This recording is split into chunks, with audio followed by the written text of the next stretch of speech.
This is Shreya and welcome to News World.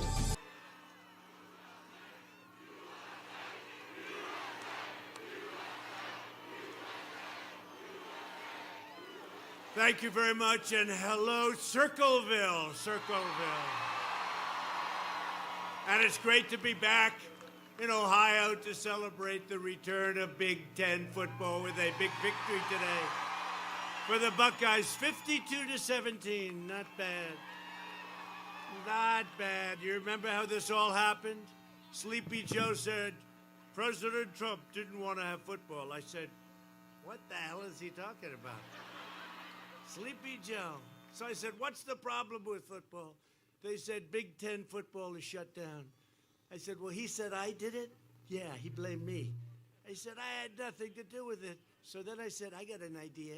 I'm going to get it open if it's shut down. Right? That's what happened. I think he even took an ad. President Trump shut down football. I didn't think about it, I must tell you. I'm thinking about China, and I'm thinking about a lot of other things. So I said, you know what we'll do? We'll teach Sleepy Joe and that group that don't have what it takes. We'll teach them how to do it. And I worked hard to bring back Big Ten, and I got together with your commissioner. He did a good job. And we got it back, and today you won your football game, and we're very happy about it. Because I know that life in Ohio is not complete without the glory of Ohio State football and other football. Right? I'm glad you won the game. I wouldn't have wanted to come. Can you imagine if you lost the game?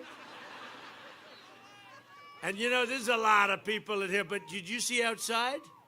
You're very lucky to be here. Say thank you very much for this wonderful journey, President. No, you have to see.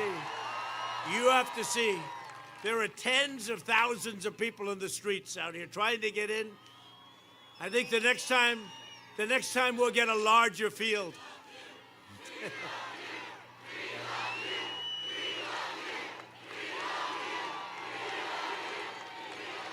Thank you very much.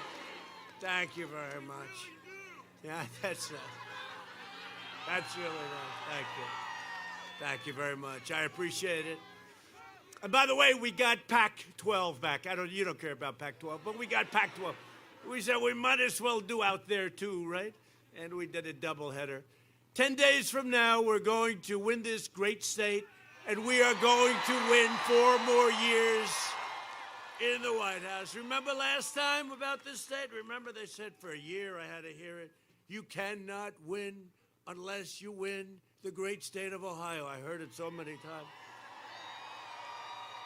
That was these fake people. Look at all of them over the camera. Look at all those cameras. Look at all those lights that are on. All those lights that are on. But do you remember that? They would drum it for a year. I heard you cannot win unless you win Ohio. And then I got a poll, and it said, we're doing pretty well in Ohio, by the way, right? And then we won. Remember, they said, it's going to be close. It's going to be hard to win. Going to be very, very hard. And Trump, if he doesn't win Ohio, he's out. And then we not only won Ohio, we won Ohio by more than 8 points. 8 points. And they said, you know the story when it closes. I mean, they do a fast little count if you're winning big. They said the polls in Ohio have closed. Donald Trump has won the state of Ohio. It's like immediate. It was like in the same sentence. The polls have closed. Trump has won. You know, normally it would take like hours and whatever if it's close. No, we won big, and I hear we're winning big now, and I'm hearing they gave up on the state already, and you know they're going to give up on Florida very soon because we're winning big in Florida, we're winning big in North Carolina. You don't want Sleepy Joe to be your president. You know, he draws flies. He's not drawing anybody.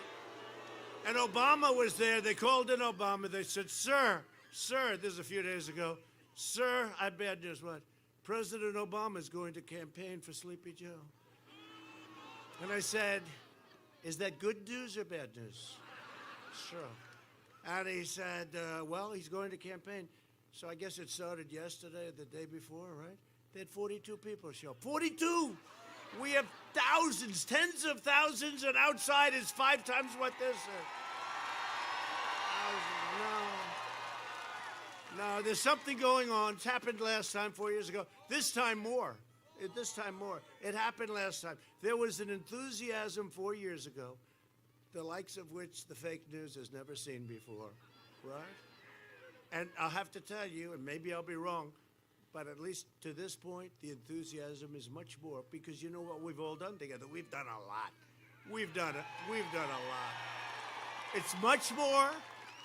It's much more. We got all those tax cuts. We got all the regulation cuts. We got the steel guys back. We put tariffs on all the crap that they were dumping from China, 25%. They were dumping the steel, and we said, you can't do that, and lots of other things. We've done a lot, but it's far greater today. Look at this field. I mean, as far as the eye can see, it's far greater today than it was 4 years ago, and this is the most important election. This is the most important election of your lifetimes. I see a lot of young people up here, so big deal, like what, 12 years? No. Big deal, right? It's really it could be the most important election we've ever had. I really believe that, too. And I didn't think I'd be saying it, because our last win was such a big win. We've done so much. Nobody's done more than what we've done. They don't even question it, you know, when I say it, because they like to always, oh, he did this, he said that, he said, you know. They don't even question. We have done more in the first 3.5 years than any administration has done. It's true. When you look at everything. And it's an honor, but this is the most important election. I didn't think I would say it, because I viewed the last, what we did 4 years ago. Can you believe 4 years ago? Almost. Can you imagine that? The time flies. I'll never forget the first night in the White House. They said, it's like a surreal experience. I have Abraham Lincoln's bedroom here. I was talking to the First Lady. They said, do you believe this? It took a little while. It takes a while to get used to it. And then, you know what you have to do? You have to get down to work. You get down to work, and that's what we did. At the debate this week, did anybody see the debate? Maybe? Couple of people. They had a lot. That was like a Super Bowl deal, I guess, with the ratings. That's okay. And we had one poll, 91-9 it was, 91. With us having the 91, okay?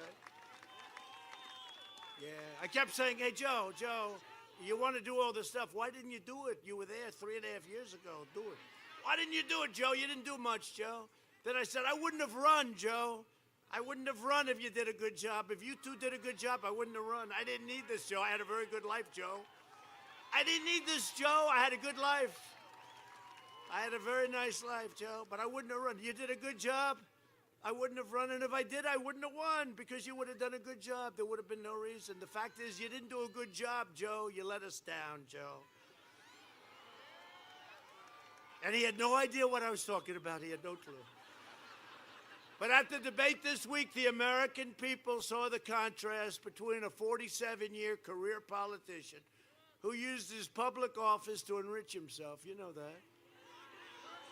I mean, his son was like a human vacuum cleaner. He just follow his. Let's go to China this week, Dad. Okay, son, here, take out $1.5 billion. You get all the fees of $1.5 billion. How about going to Ukraine? Now they'll pay me $183,000 a month for my great services on energy. What do you know about energy, son? I didn't know. I don't know anything, Dad, but I'll learn. I'm willing to learn. For the last half century, Joe Biden has been outsourcing your jobs, opening your borders, and sacrificing American blood and treasure in these endless, ridiculous foreign wars. Countries you've never even heard of for the most part. I fight for the middle class. I fight for everyone. I fight for this country.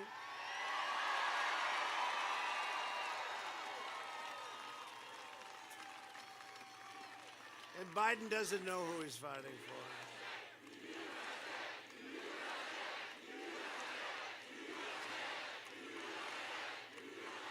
Now you have to say, you know, this is serious stuff. It is serious stuff. But is there any place better to be than a Trump rally?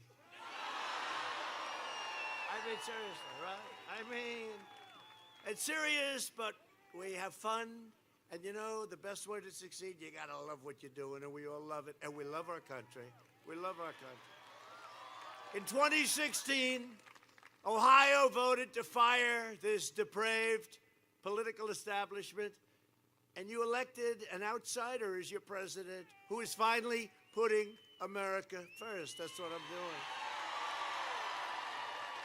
You work hard, you raise your families, you follow our laws, you support your church that you're not even allowed to go to. How about that? You can't go to your church, but you can have a riot down Fifth Avenue. Isn't that nice? You serve your community and you give your love and loyalty to our great country. Now you finally have a president that is loyal to you, totally loyal to you. Believe me, there are easier ways to spend my life. Nobody told me the swamp was going to be that deep and that vicious. They even impeached me over a perfect phone call. Hello, how you doing? Congratulations. Congratulations on your win, Mr. President of Ukraine. We're going to impeach him. These people are crazy. These people, oh, now they're doing it again. You know, the laptop from hell. They found the laptop from hell. This is a laptop that they don't want to see. How the hell this laptop got freed up. It's amazing the way God works. The laptop from hell. Right? And now it comes. It's Adam Shifty Schiff. Yesterday I saw it for the first time. Watermelon. He's shaped like a watermelon. Adam Schiff. Dishonest guy, totally dishonest guy. Made up my conversation, remember, in the halls of Congress. Said quid pro quo 8 times. I didn't say it at all. Isn't it lucky I had a transcriber? Isn't it lucky? Otherwise, it would be my word against Shifty Schiff. But think of it, think of it. So Adam Schiff, he's out there, and he's talking about what's taking place. And here it is, the laptop from hell. He said, it's Russia, Russia. Here we go again, Russia, Russia, Russia. I think Russia must look at us and say, these people are stone cold crazy. This is Russian disinformation. I'll tell you what, we got to get back to business. This is crazy what's going on. This is crazy. Russia. I heard it yesterday, they got him caught. I think Biden, didn't he say it at the debate? He said, well, this was Russia disinformation. This is a disaster for them. But let's see what happens. But we have learned a lot. We've learned how corrupt the media is. I already knew they were corrupt. But they don't want to write anything about it.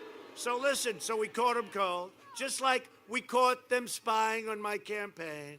We caught them doing horrible, treasonous things. These were treasonous things. Let's see what happens. Should have gone much faster, I have to be honest with you. But we caught them spying on our campaign, the whole group. And by the way, Obama and Biden, they knew everything about it. They knew everything about it. We caught them with that, too.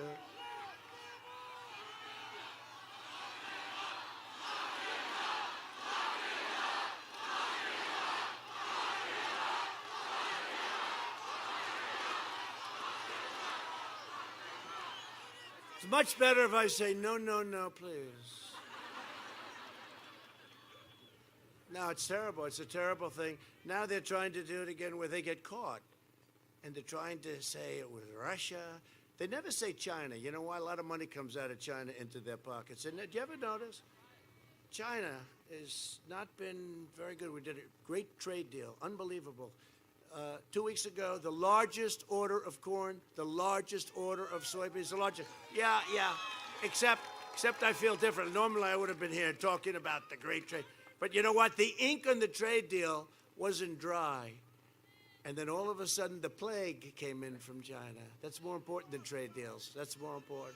So it's no good. With your vote, we will continue to bring back your jobs, lower drug prices at a level that nobody's ever lowered them before. And last year, for the first time ever, drug prices went down. But we're doing what's called a favored nations clause. The drug companies are not happy with me. This is not supposed to have happened. Favored nations means you'll pay the lowest price anywhere in the world. You match. It's favored nations.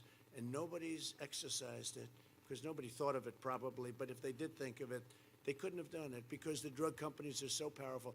They are taking, you see all the ads against me? It's not so much Sleepy Joe. It's the drug companies because I've exercised the favored nation. So if Germany or another country pays 10 cents for a pill, the exact pill, and we pay $2.50, and you're talking about stuff like that. These are the kind of differences. We pay for all research and development, everything. So if Germany's at 10 or somebody, and we're at much higher, we now pay 10. It's very simple. It's called favored nations. We pay the lowest in the world. Your prices could come down 50, 60, 70, 80%. They'll come down a lot. And I have never had more ads spent because they have unlimited money. So Big Pharma, they call it, right? It's the number one power in Washington. And I've just learned they're the number one power. And I knew this was going to happen. I said, I don't care. I'm put here to do a job. I'm put here to do a job. They have the middlemen. You know, they have the drug pricing is very complicated. It's very complicated stuff. They have it set so that it's almost impossible to disengage it. And they have middlemen. You know the middlemen? Nobody ever heard. They never say middle women. I've never heard middle women. I want to be nice. I want to say middle women, but I've never heard the term having to do with drug prices. But they have the middleman gets millions, gets more than the drug companies. At least the drug companies make the drugs, right? These people don't do anything. They're very rich. I probably know some of them. I would be not surprised if Hunter Biden was also a middleman. He probably got on top of everything else, takes in millions and millions, and now we find out that Hunter Biden is a middleman. But these are rich people, and they get all this money for nothing. So I worked a deal where Canada, which buys their drugs for exactly 50%, I'm going to let our governors, your governor, Governor of Florida, other governors, buy their drugs directly from Canada.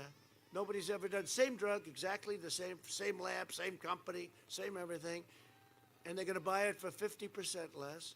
And then by that time, the favored nations will kick in, and you'll get it for even less. So this has never happened before, but it's happening now. We will support our great police, protect your Second Amendment, defend your borders, and ensure more products are proudly stamped with that beautiful, isn't it a beautiful phrase? You didn't hear it for a long time until Trump came along. Made in the USA. Made in the USA. You didn't hear it for a long time, right? Been a long time. You know, when I was young, they used to say made in America, made in every car, made in them. Now you don't see it anymore. We're going to see it. Remember, I was saying today, I was in North Carolina speaking to a great crowd, and I said, remember, when I first started, I said, we're going to say Merry Christmas again. Remember? And remember all the department stores. Many of them are wiped out because of the internet, but these are minor details, right? But all the department stores, they'd say Happy New Year and everything but Christmas. They don't want to say Christmas. I said, we're going to say Christmas again. And you know what? They're all saying Christmas again. They're saying Merry Christmas. They're all saying Merry Christmas again. Going to be there pretty soon. And we have a big day. You better get out November 3rd. Big, big, big. Who's voted already? Who's voted? I just voted. I just voted. Get out and vote. No, I tell you, this is the biggest election that I really believe maybe we've ever had, because the radical left has gone crazy. And you know what? When we win this one, I think they're going to rest. I really do. I think they're going to say, okay, that's enough. That's enough. She goes, no, they won't. You're probably right. But you know what brings it together? Success. And we're doing a super V. We're going up. You see housing starts and the numbers, the automobile starts. Nobody's ever seen anything like it. The numbers for some things are better than they were pre this plague that came in, the pandemic. I mean, it's amazing. Actually, amazing. We have a super V. You're going to see a number that's going to be announced just prior to the election. GDP. It was just estimated by the Fed to be 35%. I think the highest we've ever had was like 7. Now, who knows if they're right? Maybe they're, I'll take 25 right now, okay? Problem is, I mentioned 35, so if it's 25, you know what they'll do? It was a terrible, terrible upset for the president. Whatever, if it was 15, I'd be happy. They just estimated, they think it might be 35%. It's unheard of. We're coming back because we built, you know why though? Because we built a strong foundation. We had a strong foundation. If we didn't, this country would be some mess. And if a guy like Biden gets in where he wants to raise your taxes quadrupled, and he wants to put all those ridiculous regulations that used to take 20 years to get approval for a highway. Now we got it down to 2 years, and I'm trying to get it down to 1. I think we can. And it might not get built for safety reasons or environmental reasons. But we have it down to a very, very short period of time. It used to take, I mean, we have roads 21, 22 years, and then it would get disapproved. They would then raise their hands not to approve it after 20 years. No, those days are over. But he would put everything back, and he's going to raise your taxes like crazy. I've never seen anyone, all my life I've been involved indirectly, usually on the other side, only exclusively.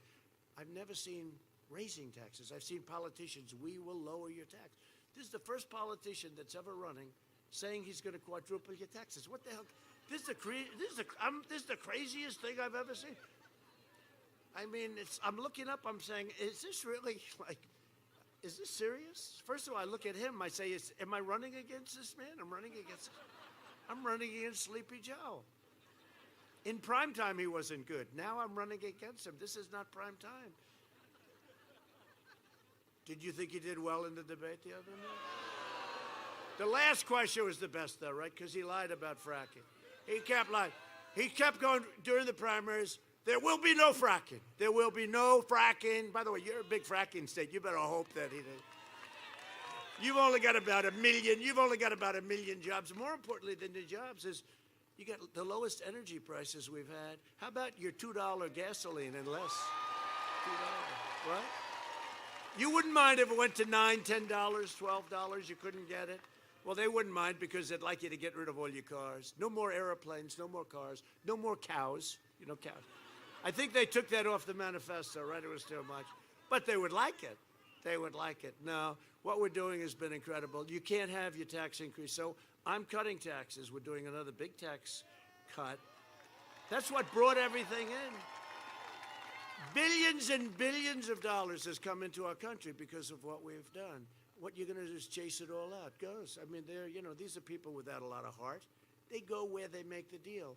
We brought it down. We brought the middle income taxes down. Child tax credit, $1,000 a child. He said he wants to get rid of it. Okay, he wants to get rid of it. Why does he want to get rid of it?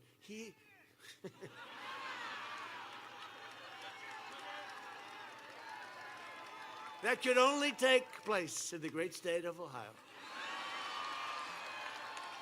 I worked here for a couple of summers in Cincinnati. I like Cincinnati. I like Ohio.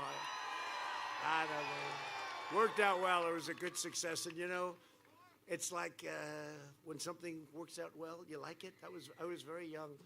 A job in Cincinnati, Swifton Village. Did anybody ever hear Swifton? Anyway, and we bought it and we sold it and it worked out nice. And you always have like a good feeling. But I have an even better feeling because of what happened 4 years ago with Ohio. Even better feeling. And it's going to happen again. But it's the first time I've ever seen a politician say, we will raise your taxes. I'm saying, wait a minute. Let's get it. Did he say, no, seriously, have you ever heard a politician campaigning on, I'm going to raise your taxes? And I'm going to put a lot more regulations, but a lot of people don't know. I think the regulation cuts we did was actually more important, maybe not for everybody, but for the business people, and then they hire and jobs all over the place. We had 160 million people working. We've never been anywhere close to that number. We're going to be back very soon.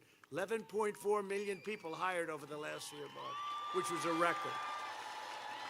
But I think the regulation cuts might have been even more important. This election is a choice between a Trump super recovery and a Biden, in my opinion, this is going to happen. I hate to say it. Depression.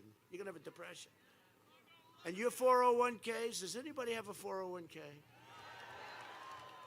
Throw them away. They're not going to be worth it. It's a choice between a boom and a lockdown. Did you hear him during the debate, right? He said, I'd lock it down. Oh, yes, I'd lock. No, we're not locking it down. No, we're not locking. We've learned the disease. We did the right thing. We saved millions of lives. We saved 2 million lives, maybe more than that. We locked it, then we opened, but we understand it. Like young people, Barron, he had it. The doctor said, Barron, very, very tall young man and a great guy, right? But he's young. And the doctor said, sir, Barron has tested positive. I said, that's terrible. Barron didn't even know he said, next day the doctor comes in, sir, Barron's fine. Because they're young, like these guys over here. They're young because they have strong immune systems, right? They're strong. They have these strong, beautiful immune systems. So it was good. I happened to test, right? You know why? I couldn't stay in a basement. I'd meet a lot of people. I'm president. I have to get out. I have to get out. No, it's true. I'd have meetings where I'd go back, I'd say, you know, that's got to be dangerous. That's got to be this or that. But the fact is, I had it. It worked out well. Now I'm immune. I could run up and kiss this whole group of people, men and women. No, and it worked out. By the way, 99.9% is good, and then you're immune and all that stuff. You know, I heard you were immune for life. So when I had it, I said, I'm immune to them, to the fake news. And they said, but only for 4 months. I heard it was for life. With me, it was for 4 months. If it was anybody else, it'd say for life. It's true. But anyway, no, I had it. First Lady had it, right? And you get better. We got better. They love the First Lady, it's true. Very elegant. Most elegant First Lady. No, it's amazing. It's amazing. They don't treat her very nicely, and she's incredible. The most elegant woman. And she goes, but that is okay. She loves the people. I mean, it's really amazing. We love her.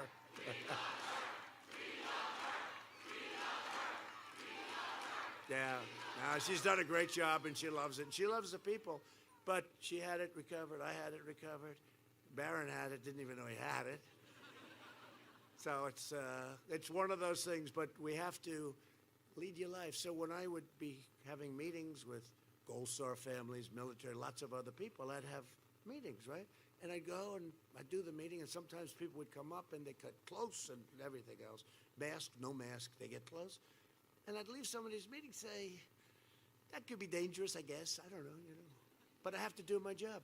As I said at the debate, I can't put myself in the basement of the White House for a year and a half. I can't do it till this thing goes away. And it is going away. It's rounding the turn. Do you notice they talk about cases? Always cases, cases, cases. They don't talk about death. Mortality rate down 85% because what we have is so incredible. The job we've done is so incredible. 85%. Think of that, 85%. But they do it, and you know what? On November 4th, you're not going to hear the news. The CNN, all they talk about, COVID, COVID, COVID, COVID. If a plane goes down with 500 people, they don't talk about it. All they talk because they're trying to scare everybody. You have to lead your life, and you have to get out. You have to be vigilant, be careful, socially distance. If you get too close, put the mask on, put it on. You know, lots of different things, but really, I see what they're doing. It's just like they try to hide all of this corruption from the Biden family by not putting it. They refuse to write it. And I have to give the New York Post, my hometown paper, the New York Post, the oldest newspaper in the country, the fourth largest, I have to give them credit because they went against the grain and they're willing to expose all of this corruption. And then you see big tech, they won't put it on. And if you put it on, they delete you, they terminate you. Charlie Kirk, break up big tech. Well, they did sue Google. Nothing to do with this, of course, but they did sue Google on Thursday, right? You like it? No, terrible. No, but they've exposed themselves because nobody knew it was that serious. They won't put it on. And if you put it on, and if you put something on from the New York, I think didn't they delete the New York Post? They terminated out the New York Post, right? Can you imagine a newspaper? They won't put it on. People have learned. They don't want anything because if Biden got in, they would own the world. If Biden got in, China would own our country. I mean, China, did you see where the kid was trying to get $10 million a year for introduction purposes, okay? This is all down in the paper. They say Russia did it. This is all down in a paper. Now confirmed by the guy that ran the company. He's not, I would say they're not too happy with him, would you say? I saw him the other day, but it's all right stuff. I mean, what he's saying is right. He couldn't take it anymore. He couldn't stand the corruption. So let's see, but can you imagine when people say, don't print it? In other words, you'll never hear it. But you know, it ended up backfiring. Because that happened, it's become a much bigger story. Because you add it all up, it's actually become, if they would have printed it, who knows what would have happened? You forget it, something, but it's become a much bigger. Big tech, Section 230, right?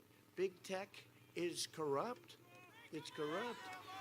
The media, the fake news is corrupt. And I've been saying it for a long time. Even I didn't know that you were that corrupt, but look at all them. Even I didn't know that you were that corrupt. In the meantime, you watch the television sets go off. Let's cut this guy off, cut the president off. Can you imagine they're broadcasting this stuff, and now they're saying cut him off, but it's okay, I don't mind, because I like telling the truth. Biden and the Democrats will offshore your jobs, dismantle your police departments, dissolve your borders, confiscate your guns, Second Amendment, they're after it. Eliminate your private health care. You know, we have 180 million people with private health care. A lot of you have private health care. It's what you dream of. It's great. You negotiate. You have many great companies doing it. They compete. You have great private health care. They want to terminate it. They want to terminate your religious liberty. They want to destroy the suburbs. I am the best thing that ever happened to the suburbs. You know, they were talking about this 60 Minutes. She asked me a question. You saw that I printed out the whole interview. I said, put it down. But she said to me a question, one of her questions. She said, why are you begging? Why? Suburban women. You said, please love me, suburban women, please. Please love me, please. I beg you, please love me, suburban. No, I didn't say that. What I did is I said, love me, suburban women, because I've saved the suburbs. I've saved. They had a regulation. They had a regulation that would have brought low-income housing projects and crime right to their doorstep. Would have been right next to it. And I said, suburban women, you're going to love me. That's what I said. And I was being sarcastic. They said, why are you begging for the love of suburban women? Suburban women are going to love me. You know why? Because they want security, they want safety, and they don't want a regulation that's going to destroy suburbia. That's all. That's all. Because they said, he's not doing well with suburban women. I said, what about suburban men? How am I doing? Well, there you're doing okay. You're doing well with the men, not the women. But Biden has vowed to abolish fracking, right? He says, we're going to not frack anymore. He has no idea what it means. We are not, no fossil fuels, no nothing. We're going to close down all our factories. We're going to go with wind. Wind is going to be the answer. Kills all our birds, everything else. We're going to have massive blackouts like they have in California, the whole country. You ever see the brownouts? Crippling power outages. 700,000 Ohio jobs would be destroyed. Biden lies about a lot of things. He lied about that. He lied about Social Security. You saw that. Social Security. He also won't tell you the truth about decades-long quest. He had a decades-long quest to renegotiate Social Security and Medicare. And he said he didn't do it. And we have a tape here someplace. Do we have the tape? I hope it works better than the Big Ten tape. Okay? Play both videos. So we have one real quick. We have, I only do this for you. I have never said I oppose fracking. You said it on tape. I did show the tape. Put it on your website. I'll put it on. Would there be any place for fossil fuels, including coal and fracking, in a Biden administration? Turn it up. No, we would work it out. We would make sure it's eliminated. What about, say, stopping fracking and stopping pipeline infrastructure? New pipeline, exactly. No new fracking. You got to transition away from it. Look, you're going to ban fracking all across America right now, right? I would love to. Yeah, I'd love to, too. I'd love to make sure we can't use any oil or gas, period. So look in my eyes. I guarantee you, we're going to end fossil fuels. We're not going to get rid of fossil fuels. Okay, so there he said, no fracking. Social Security. You're right here with me. Yeah. Have you been on the floor of the Senate? You were in the Senate for a few years. Yeah. Time and time again, talking about the necessity, with pride, about cutting Social Security, cutting Medicare, cutting veterans programs. No. You never said that. No. When I argued that we should freeze federal spending, I meant Social Security as well. I meant Medicare and Medicaid. I meant veterans benefits. I meant every single solitary thing in the government. Look, here's the deal. You're an honest guy. Why don't you just tell the truth here? We all make mistakes. I am telling the truth. And I not only tried it once, I tried it twice, I tried it the third time, and I tried it a fourth time. Joe, let me repeat it again. I want you just to be straight with the American people. I am saying that you have been on the floor of the Senate time and time again talking about the need to cut Social Security, Medicare, and veterans programs. Is that true, or is that No, not it's true? not true. That is not true? That is not true. I meant veterans benefits. I meant every single solitary thing in the government. Everything was on the table. I did not support any of those cuts in Social Security or in veterans benefits. Whoa. Everything was on the table. All right, you're right. You just said it, including, in your judgment, cuts to Social Security and veterans. In order to get the kinds of changes we need on other things related. Joe, then But we did not cut it. I know, because people like me helped stop that. All that I would say to the American people, go to YouTube. It's all over the place. Joe said it many, many times, and I'm surprised. You can defend that or change your mind on it, but you can't deny the reality.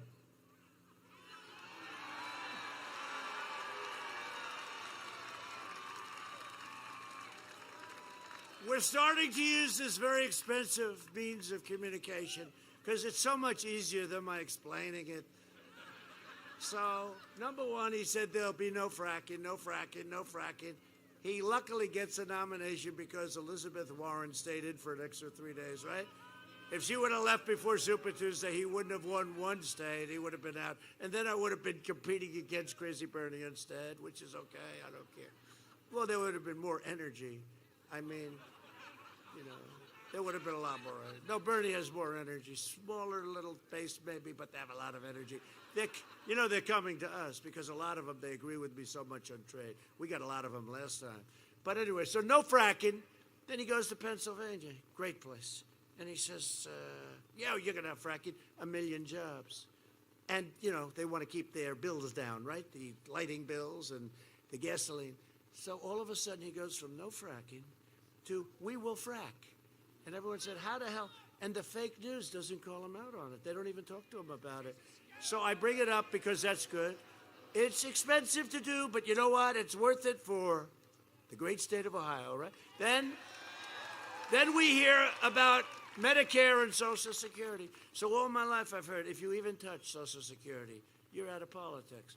This guy tried to destroy Social Security and Medicare.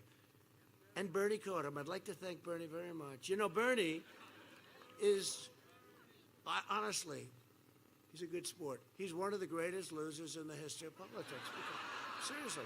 He lost viciously with Hillary and possibly shouldn't. I mean, I think she sort of beat him, but he was treated very badly. And then this time, he should have won, except that she said, what they did, they quadruple teamed him. And what they did to him was incredible. And he's got no hard feelings, He just goes back. Bernie is a loser. I've never seen a guy like this. He loves to lose. Some people love to lose. Some people.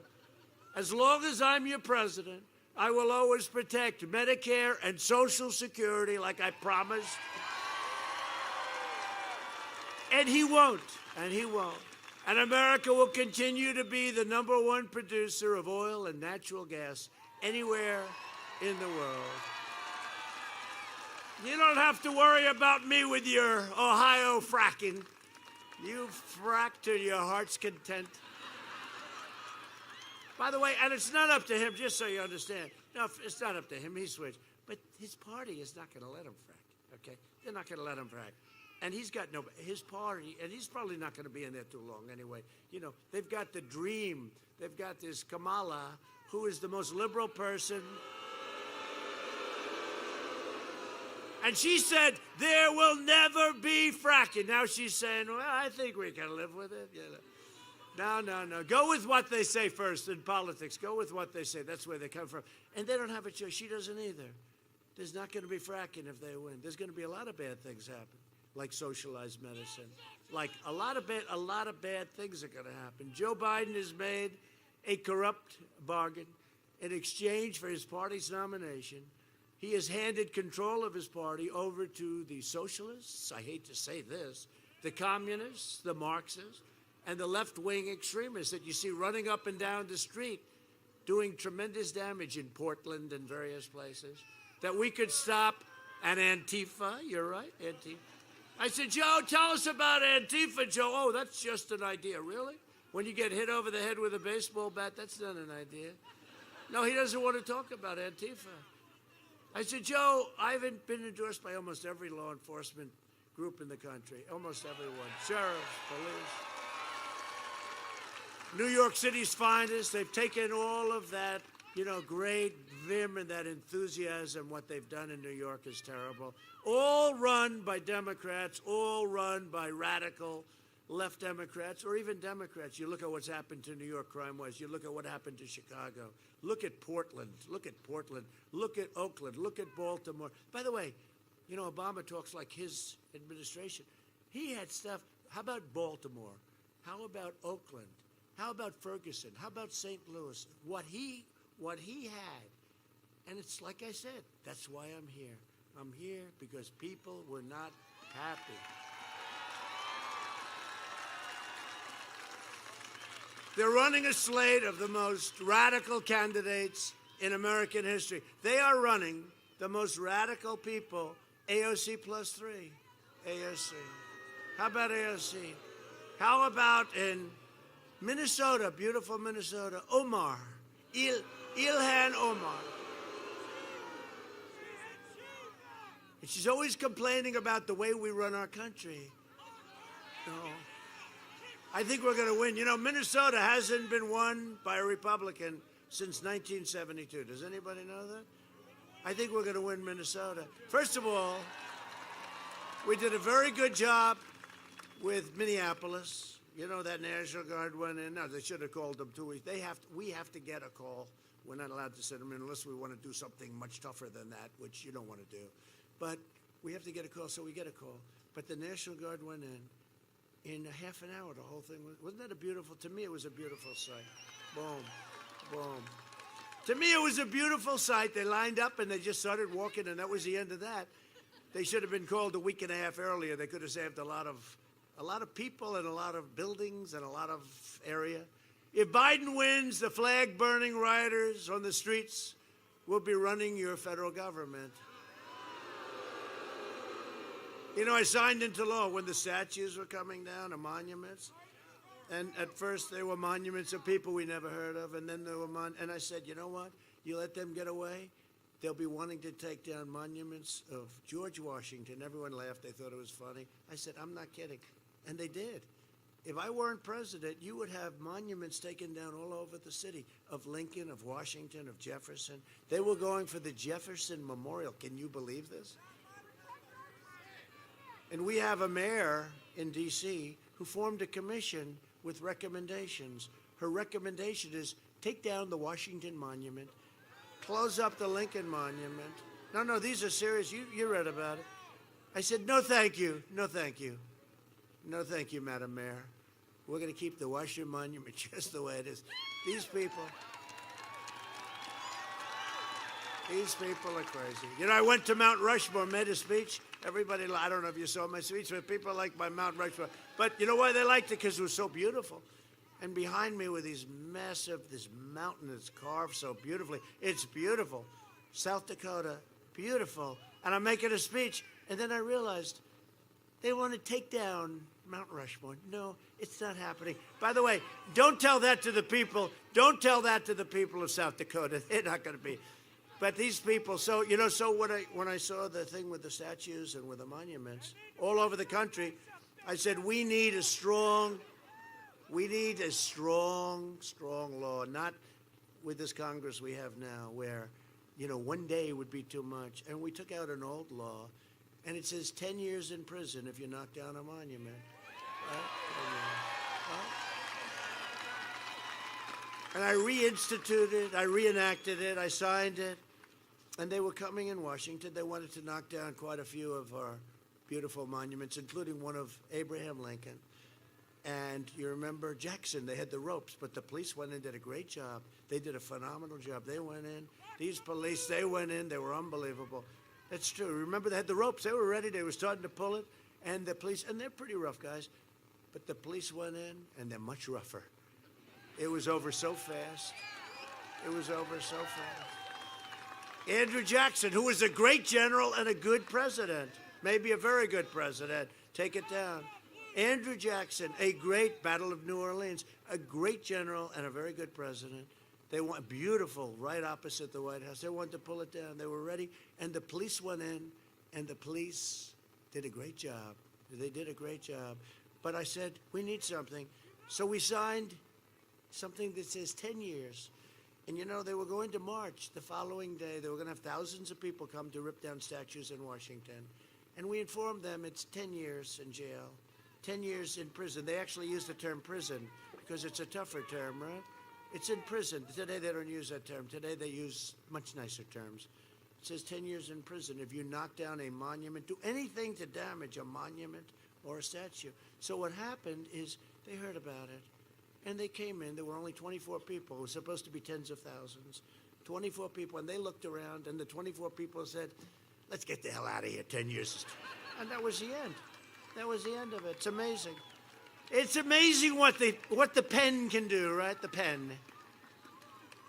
But you couldn't go to Congress today and get that because they don't think this way. You know, today they don't think. Today they say, well, you have to have, it's freedom of speech.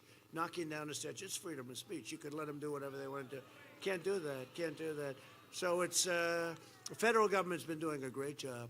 Now the state governments have to get tougher. And the state governments have to call in the federal government when they have a problem. It's very simple. The mayor is right. They could use some help. The first thing they'll do if they win this office, and I don't think it's going to happen based on everything I'm seeing, is they're going to pack the Supreme Court with far-left judges who will eliminate your Second Amendment. And if you happen to be pro-life, you can forget that. You can forget that. They will change everything. They will change it. You know, we took our time. I have 3 Supreme Court justices. We have a great one coming. A great one coming. 3 great ones. You know, many presidents have had none. Think of it. And me, their worst nightmare has 3. Their heads are exploding, you know, No, but just of equal importance, in my opinion, by the end of my first term, we'll have 300, give or take a little bit, 300 federal judges, including Court of Appeal. 300. A record. It's a record. No, it's a record. So think of that, 300 federal judges, I think close to 60 Court of Appeals judges, and 3 Supreme Court justices. I mean, can you believe it?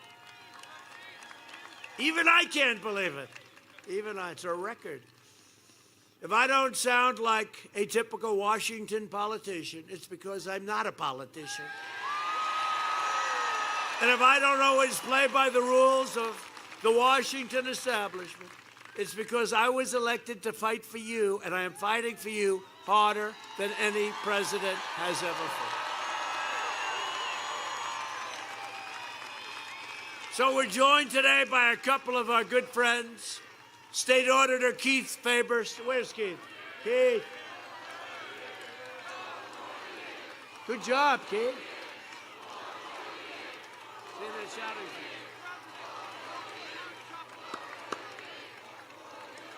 Thank you. So Keith has done a great job, and thank you very much, Keith, for being here. We appreciate it.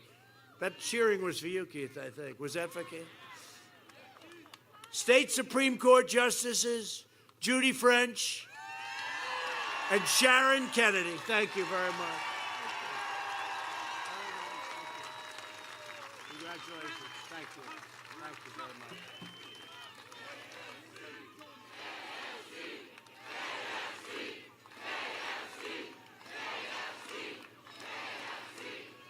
Thank you very much. Thank you, Judge. And a person that right at the beginning, she was with us. She was right there, and she's fantastic. GOP Chairwoman Jane Timken. Great, Jane. How we doing, Jane? How does it compare to 4 years ago? She goes, more so, even more enthusiasm. Remember, that's true. Even more enthusiasm. They're going to find out on November 3rd. It's going to see, remember 4 years ago, that great evening? Was that one of the greatest evenings? He said, this will be a very, very short evening for Donald Trump. Then they say, Donald Trump has won the state of Florida. Whoa, what's that all about? Donald Trump has won the state of Ohio. What the hell is going on? Donald Trump has won. They had North Carolina. They said, that's their stopgap. That's the one. Donald Trump has just won the state of North Carolina. Then Georgia, South Carolina, and we won. We just swept that whole place.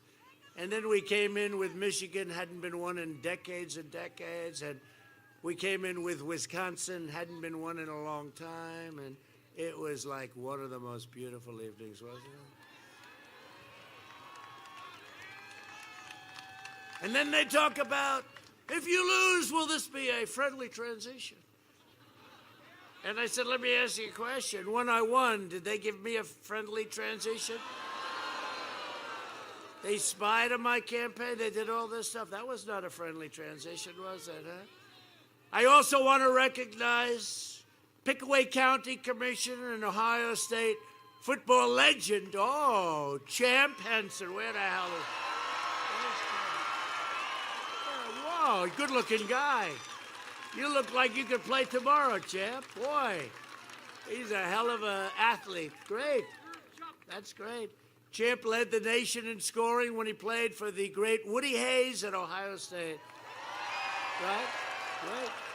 It looks good. Handsome guy. Woody Hayes was easy to play for, wasn't he? He was a nice guy.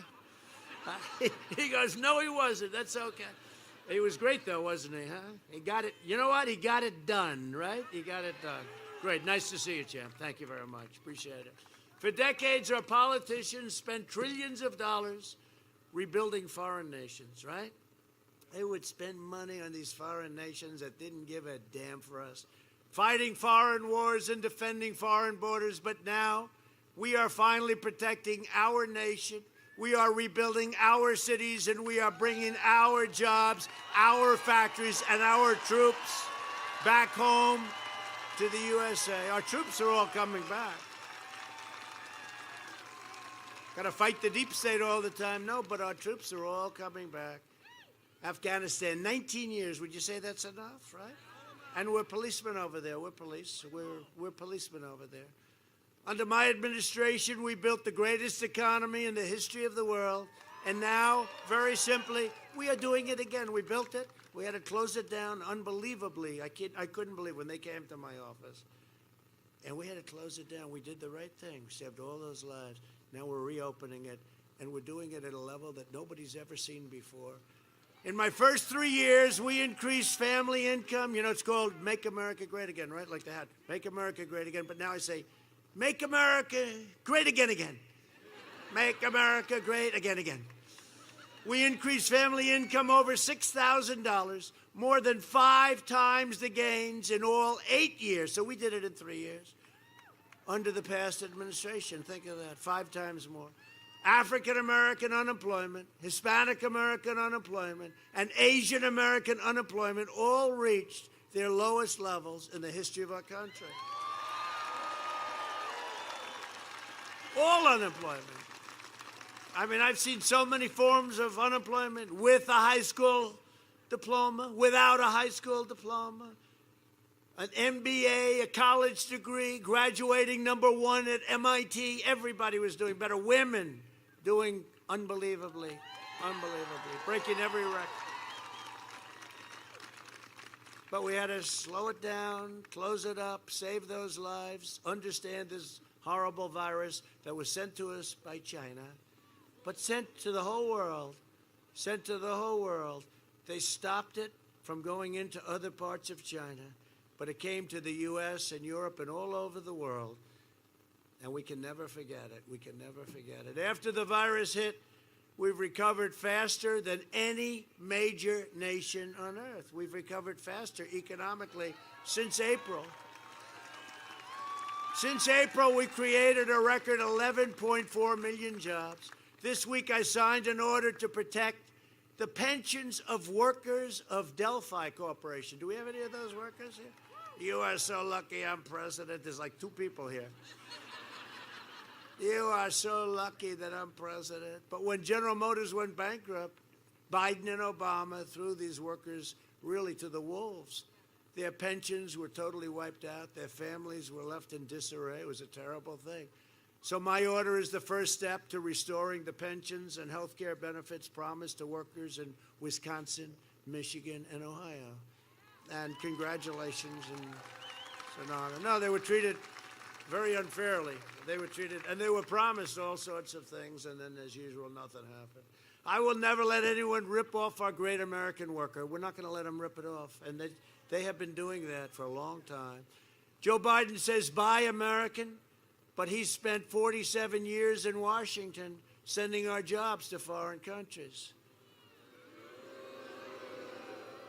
And you'll also notice he never says hire American. Did you ever notice that?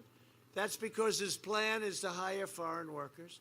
He wants open borders, and he wants unlimited illegal aliens coming in. We don't know who they are. So that leaves no jobs for the Americans. So we have that straightened all out. It's all done. Don't worry about it. Don't get upset. In fact, he's vowed to terminate all of the protections that I've given to the American worker. I've given you a lot of protections. To save our auto industry, I withdrew from the horrible Trans-Pacific Partnership. It would have been the worst. I ended the NAFTA nightmare, one of the worst trade deals, probably the worst trade deal. Everyone said it would be impossible to do, and proudly signed the brand new USMCA into law, Mexico, Canada. And by the way, it just kicked in. The difference is unbelievable. You know how I know it's good? Because those two countries aren't quite as happy as we are. But NAFTA was a disaster. We lost 60,000 factories, went to different countries. It's terrible. It was terrible. It was a terrible thing to have signed. And everybody said it would be impossible to terminate. I terminated it. And we have the USMCA, which is great for us. And it makes it very, very tough. And the wall is almost complete. The wall. He says, build the wall. It's a great thing. You know, they don't talk, the press doesn't talk about the wall anymore because it's all built. It's going to be very, very soon. It's going to be completed. And it has created such an unbelievable, strong border. You have no idea. And Mexico also. Mexico's given us 27,000. Think of that. 27,000 soldiers to protect our border. I said, you have to do it. You have to do it because it's not right. And we don't have people. Remember when I came in? Remember the caravans coming in? They were coming in. Thousands and thousands of people were trying to come in. I said, you can't do it. You don't hear about any of these stories anymore. You don't hear about the wall anymore. It used to be wall, because they never thought I'd get it built. You know? Once you're a developer in New York City, this is easy. No, we got it financed. Mexico will be paying for it because we're going to charge a fee at the base. So it's very simple. But they've been great. Mexico's treated us very well. They didn't used to treat us well, but now they treat us well. Joe Biden has vowed that he wants open borders, mass amnesty, and free health care for all illegal immigrants coming in. And that was another tape he had, right? When they said they had 16, 17 of these super radical left people running on the Democrat side. Joe's a puppet. That wasn't so bad. I was waiting. I could hear that. That wasn't that bad. That's good. Because you got a lot of people watching you on television, you know. But remember, they said, who is going to give health care to illegal immigrants coming into the country? And they all raised their hand. Everybody raised their hand except Joe, because he's been doing it for 47 years. He knew it was not a good thing. So he did the shoulder, remember? And then he got the hand up. I said, I just won. Because you can't do it. You know, the problem is, look, we all have a heart.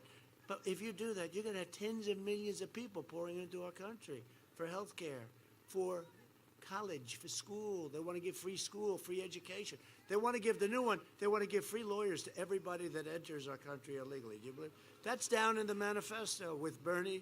That's between Bernie, those two characters you saw up there, Bernie and Joe, Sleepy Joe.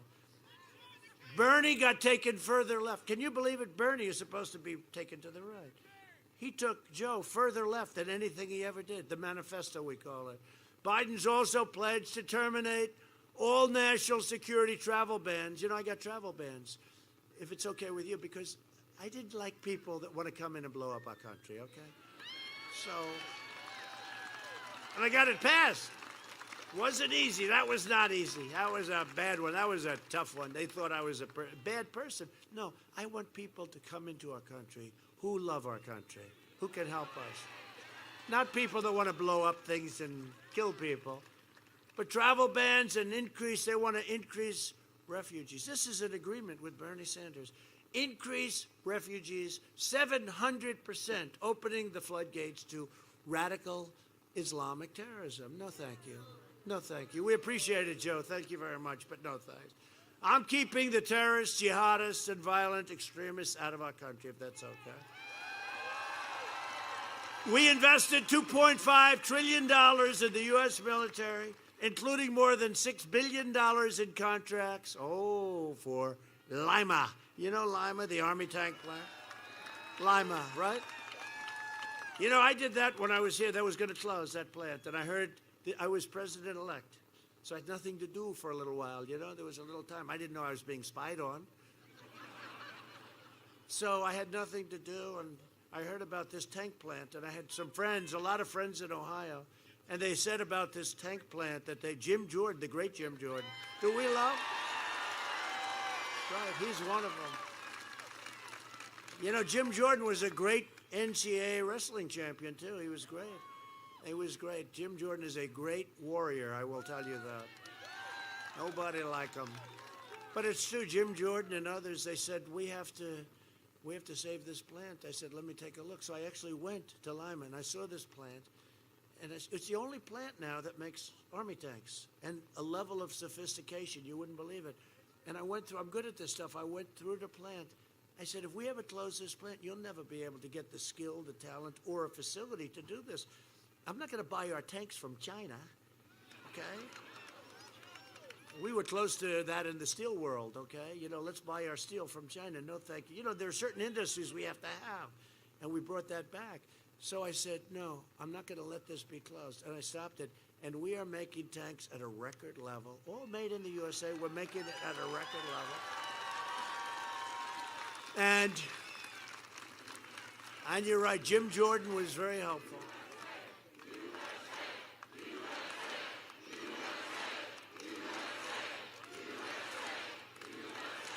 You would have never been able to replace that plant, this big, incredible, sprawling place. And they make these tanks. They're so sophisticated. You wouldn't believe it when you see. I look inside. I said, no, thanks. I don't have to go inside. I don't need that. You know who tried that? Dukakis. That didn't work out too. I'm slightly larger than him. I might have had the opposite problem, okay?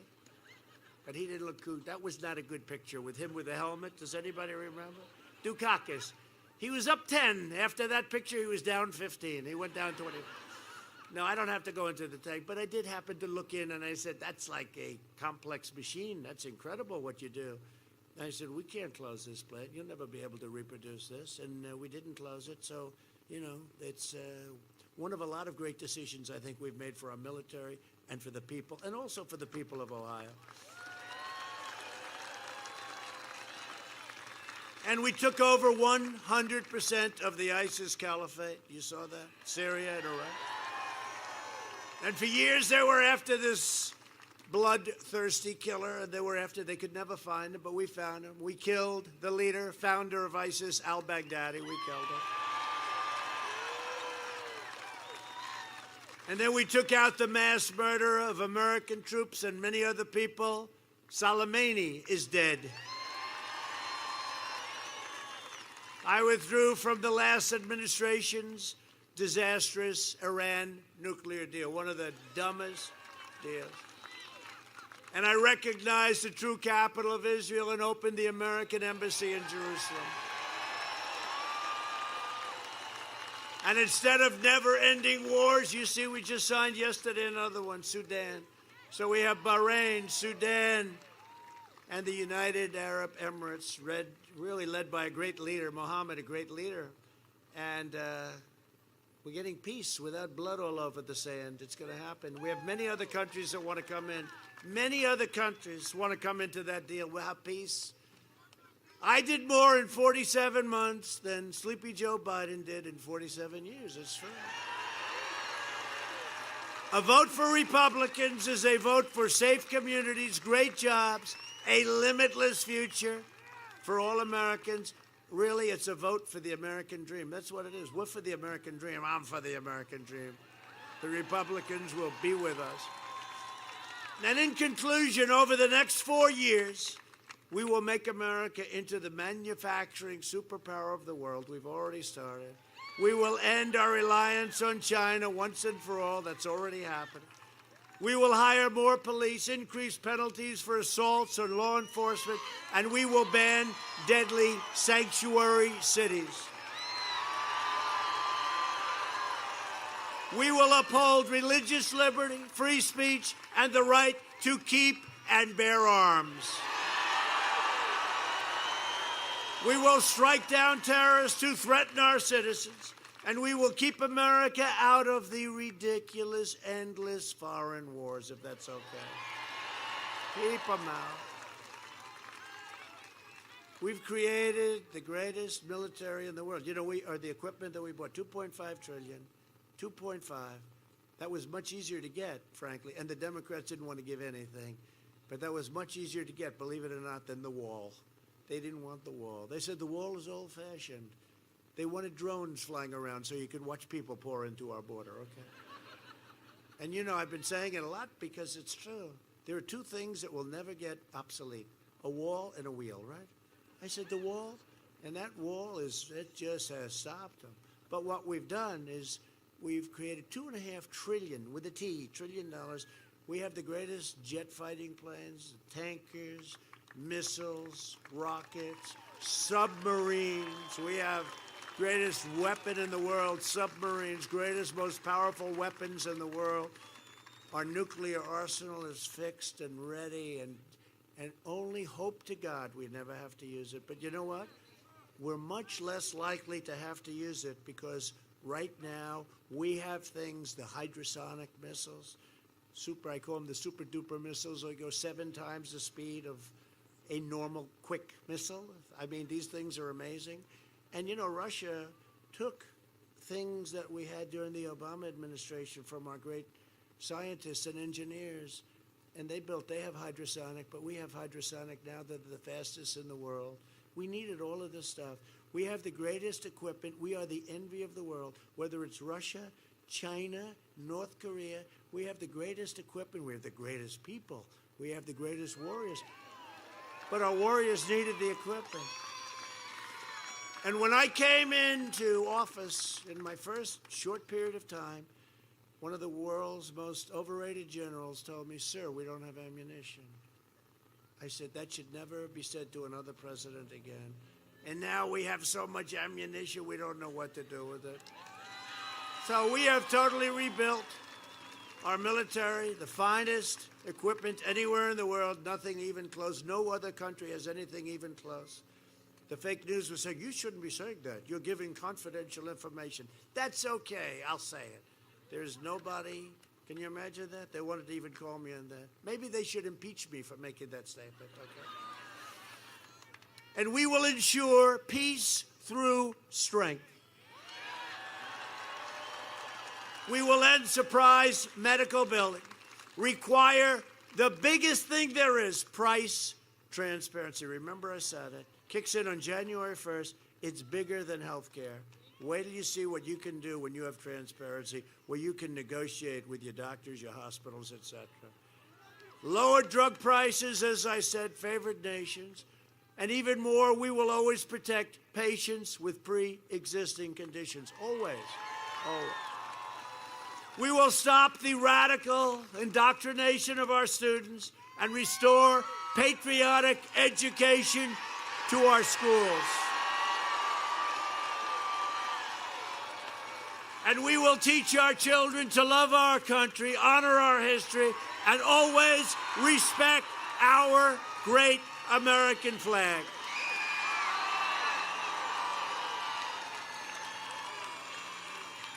And so importantly, we will live by the timeless words of our national motto, "In God We Trust."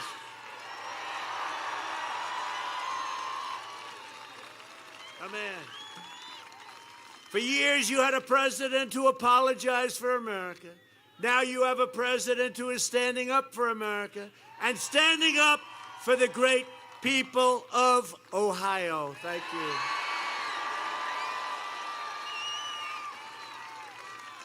You know, Biden used to say that he's made a lot of mistakes because he was never sure where the hell he was, right? So it's like that line, sort of like maybe a lesser version of it. And standing up for the great people of Florida. No, there are no palm trees. No, he did that about 7 times, right? You know, once you do that, walk off the stage, no matter how good a speech you give, it's no good. You just walk off the stage, standing up for the great people of Idaho. He had Iowa and Idaho, and he couldn't figure it out. This is not what we need. For the last 4 years, you have seen me fight for you, and now I am relying on you to deliver another historic victory for our country. It goes through Ohio. Vote early. Bring your friends, your families, your neighbors, your co-workers. Get your boss to go. I don't care. But you have to get out and vote. Everybody has to get out and vote.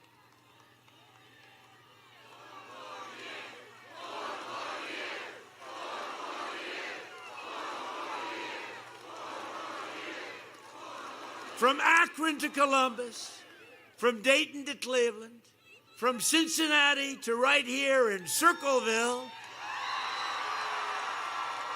we stand on the shoulders of red-blooded American patriots who poured out their heart, their sweat, their soul to secure our liberty and to defend our freedom. We inherit the legacy of American heroes who crossed the oceans, blazed the trails, settled the continent, tamed the wilderness, laid down the railroads, dug out the Panama Canal, raised up the great skyscrapers, won 2 world wars, defeated fascism and communism, and made America the single greatest nation in the history of the world. And the best is yet to come. Best is yet to come. Proud citizens like you help build this country, and together we are taking back our country. We are returning power to you, the American people. That's what this has all been about. With your help, your devotion, and your drive, we are going to keep on working, we are going to keep on fighting, and we are going to keep on winning, winning, winning. We are one movement, one people, one family, and one glorious nation under God. And together with the incredible people of Ohio, we have made America powerful again. Military. We have made America wealthy again. Stock market. We have made America strong again. We have made America proud again. We have made America.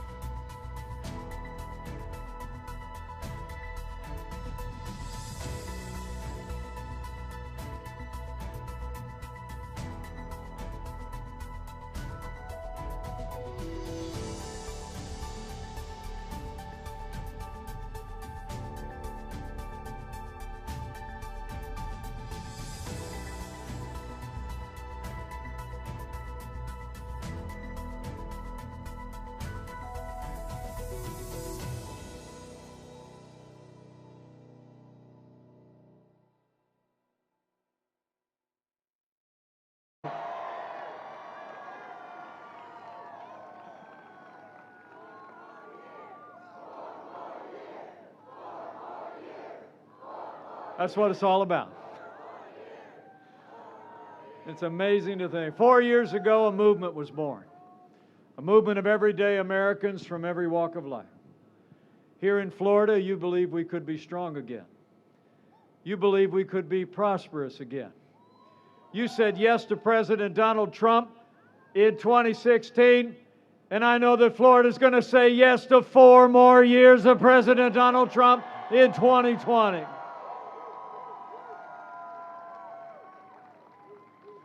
But I love seeing you all out tonight. It really is great. And how about that debate last Thursday night? Any of you check that out?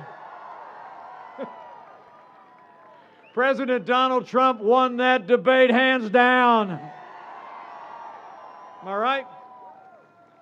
Had a little debate of our own just a couple weeks ago in Salt Lake City. Some people think we did all right.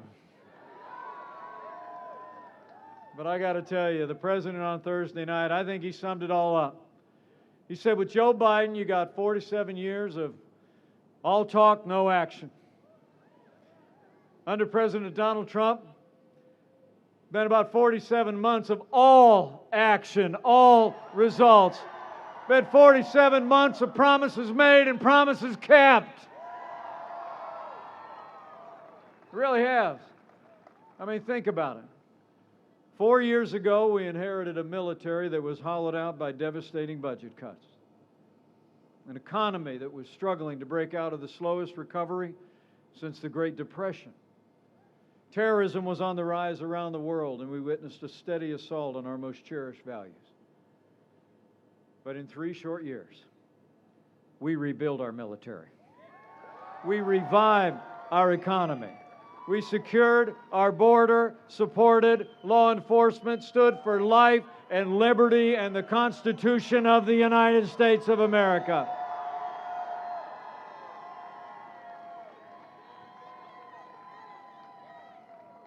What an incredible 3 years.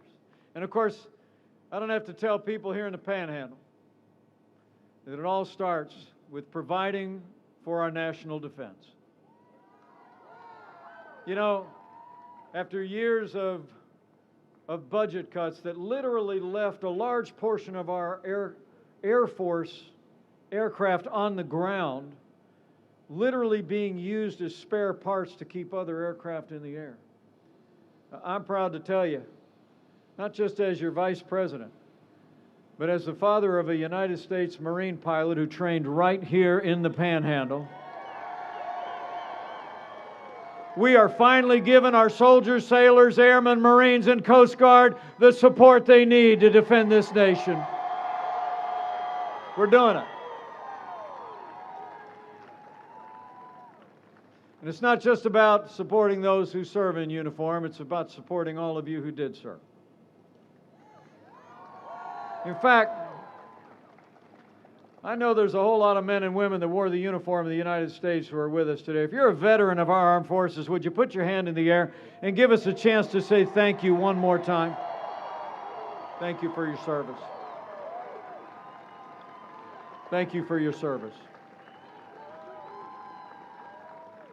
Thank you for your service. You know, when Joe Biden was vice president, America saw years of scandal at the VA that shocked the conscience of the nation. But under President Donald Trump, those days are over. President Trump signed the most sweeping reforms of the VA in 50 years. We fired more than 2,500 VA employees who weren't giving our veterans the care that they earned. And Veterans Choice is now available for every veteran in America.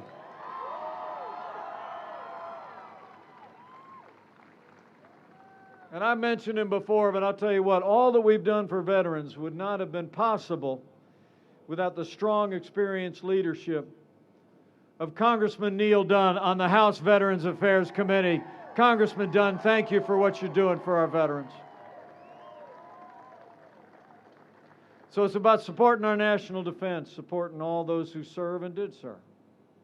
And on the economy, in our first 3 years, after Joe Biden had spent an entire career trying to tax and spend and regulate us back to a growing economy, President Donald Trump created the greatest economy in American history. It's true. And now, in the midst of a global pandemic, Joe Biden wants to raise taxes by $4 trillion. He's got a $2 trillion version of the Green New Deal that would crush American energy and jobs. President Trump, in our first 3 years, we cut taxes across the board for working families and small businesses. We rolled back more federal red tape than any administration in American history. We fought for free and fair trade. We unleashed American energy. And in just 3 years, businesses large and small created 7 million good-paying jobs, including 550,000 jobs right here in the Sunshine State. I mean, Florida saw its lowest unemployment rate in history. And we saw the lowest unemployment ever recorded for African Americans and Hispanic Americans. And wages were rising across the board, fastest pace in 10 years. And maybe what meant the most to the President and me is wages were rising most rapidly for hardworking blue-collar Americans. The forgotten men and women of America were forgotten no more. You know, when Joe Biden was vice president, America lost 200,000 manufacturing jobs. And the last president said those jobs were never coming back. I saw he was out on the campaign trail for Joe Biden today. Wish I'd been there to remind him what he said. You remember they lost 200,000 manufacturing jobs, and the last president said, "What magic wand do you have?" Well, we didn't need a magic wand. We just needed President Donald Trump in the White House. 500,000 manufacturing jobs in just 3 years, including nearly 30,000 here in the state of Florida. Manufacturing is back.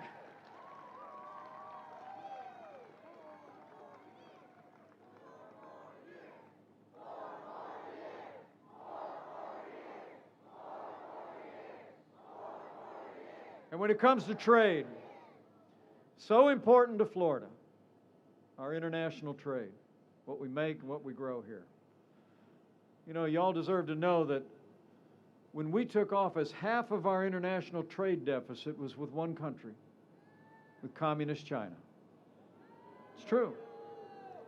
And Joe Biden's been a cheerleader for communist China all along the way. He actually said the rise of China was a positive thing. And he scoffed last year when he said China wasn't even a competitor of America. But under President Donald Trump, we put China on notice.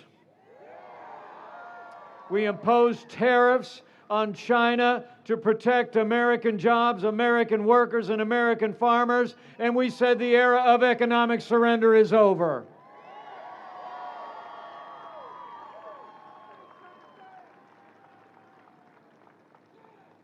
And closer to home, our trading relationship with Mexico and with Canada. You know, you remember all the complaints over the years about NAFTA, and they were well-founded. Out where I come from, in the heartland, we literally saw thousands of factories shuttered, and jobs moved south of the border to Mexico and overseas in the 25 years since NAFTA. Democrats used to love to complain about NAFTA, but Joe Biden never lifted a finger to do anything about it. But under the man who wrote The Art of the Deal, we got a way better deal for the American people. NAFTA is gone, and the USMCA is a huge win for Florida and a huge win for American workers. It is. And the contrast continues on the subject of health care. You all remember the disaster of Obamacare, right? You know, when Joe Biden was vice president, they passed Obamacare and they said, you know, if you like your doctor, you can keep it. Wasn't true. They said if you like your health insurance, you can keep it. Wasn't true. They said the cost of health insurance would go down. Actually, when we took office, the cost of health insurance had doubled. And during the debate last Thursday night, Joe Biden actually said that not one single person with private health insurance had lost their plan under Obamacare. Truth is, 6 million Americans had their individual health care canceled when Obamacare took effect. And now Joe Biden has a plan to import a public option from Bernie Sanders' Medicare for All that would threaten the private health insurance of 180 million Americans. I mean, literally, he wants to take socialized medicine straight out of the core of Bernie care and put it into Obamacare. But I'm telling you, it would set us on an inevitable path to socialized medicine in America. But under President Donald Trump, we got rid of the individual mandate. We've been lowering the cost of health insurance without growing the size of government. We've lowered the cost of prescription drugs. We passed right to try. Medicare Premium Advantage plans have been reduced by 34% in cost. We're going to use the power of freedom and free markets to give Americans low-cost health insurance, and America will never be a socialist country.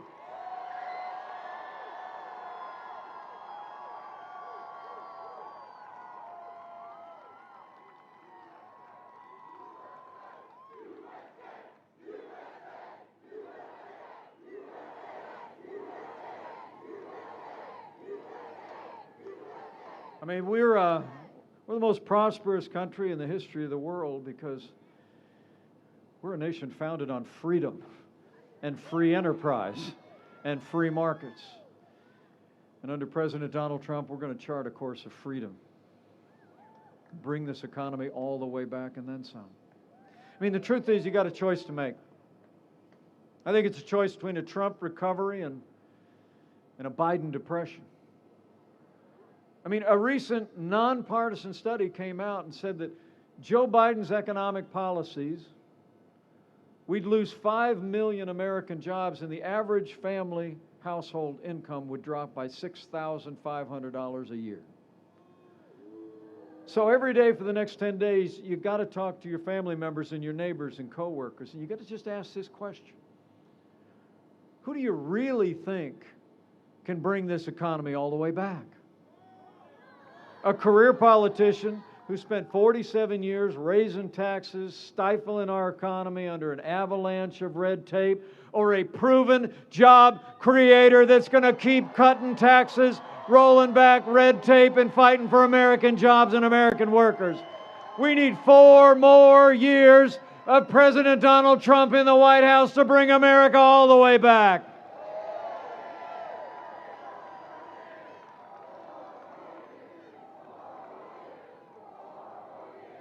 I'm telling you.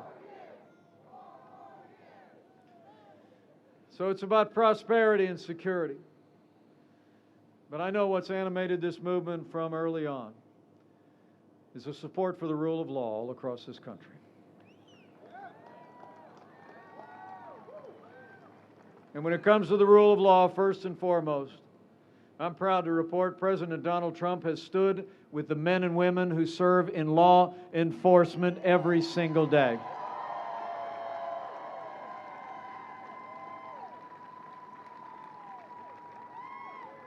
You know, you and I know what the President knows. And that is the men and women who put on the uniform of law enforcement are some of the best people in this country. And they deserve the respect of every American every single day.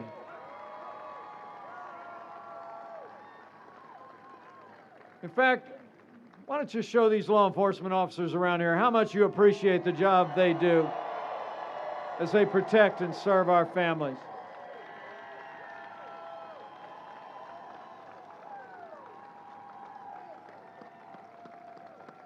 Heroes all. All my heroes wear uniforms. You know, the President and I will always support the right of Americans to peaceful protest. It's in our Constitution. But rioting and looting is not peaceful protest. Burning businesses is not free speech. Those who do violence to our citizens, our property, or law enforcement will be prosecuted to the fullest extent of the law.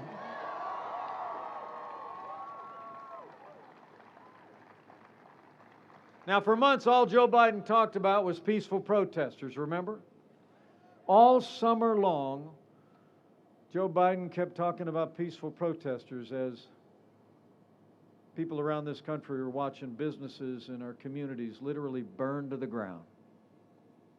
I was in Minneapolis standing with a wonderful African-American businesswoman named Flora Westbrook just a few short weeks ago. We were standing next to what used to be the salon she founded 35 years ago. An incredible woman.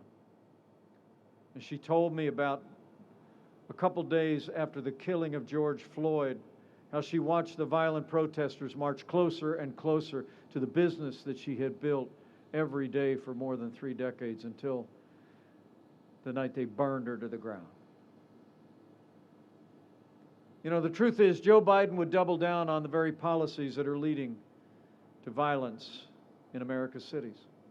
I mean, when you start to back off in support for those who protect and serve, you only embolden people who would do violence to our families and our communities. Now, Joe Biden explains it all by saying that he thinks that America is systemically racist. He says that police officers in this country have a, quote, implicit bias against minorities. When Joe Biden was asked if he'd cut funding to law enforcement, he said, yes, absolutely. And his running mate, Kamala Harris, recently praised the mayor of Los Angeles for cutting $150 million out of the LAPD. Let me make you a promise. Under President Donald Trump, we're going to back the blue. We're not going to defund the police, not now, not ever. And we're going to have law and order in every city, in every state in this nation for every American of every race and creed and color. So help us God.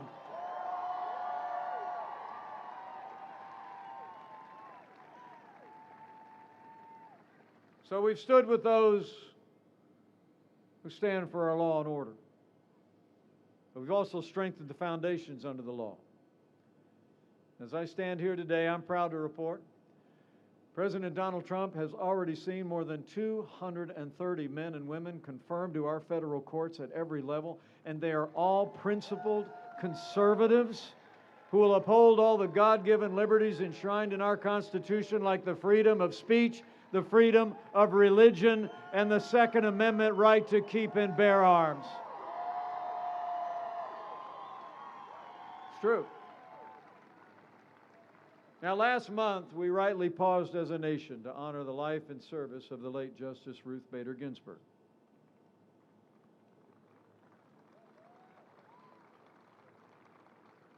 But when the memorials were over, President Trump fulfilled his duty under the Constitution.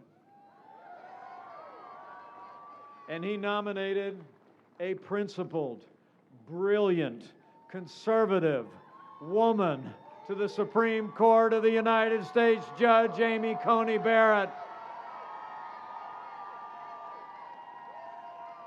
Isn't she great? And not just because she's from Indiana. She's an amazing jurist. She's going to do an incredible service to the nation. Now, the President and I, from very early on, we called on Democrats to give Judge Barrett a respectful hearing this time around. But we had reason to be concerned. You might remember when she was confirmed to the Federal Court of Appeals a couple years ago, members of the Judiciary Committee actually attacked Judge Barrett for her Catholic faith. In fact, the leading Democrat on the Judiciary Committee said she was concerned about Judge Barrett's religion because she said, and I quote, "The dogma lives loudly within you." And Hollywood elites have been criticizing Judge Barrett's faith ever since. Well, I've got news for the Democrats and their friends in Hollywood.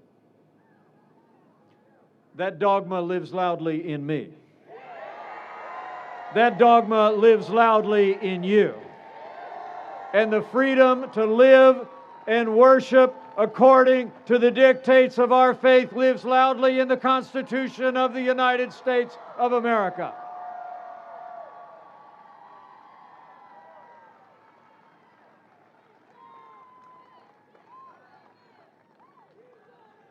So the Senate's going to finish their work on Monday. And you know, as Vice President, I'm President of the Senate. And I'm going to be in the chair because I wouldn't miss that vote for the world. And I'll make you a prediction. Come this Monday night, Judge Amy Coney Barrett is going to be Justice Amy Coney Barrett. We're going to fill that seat.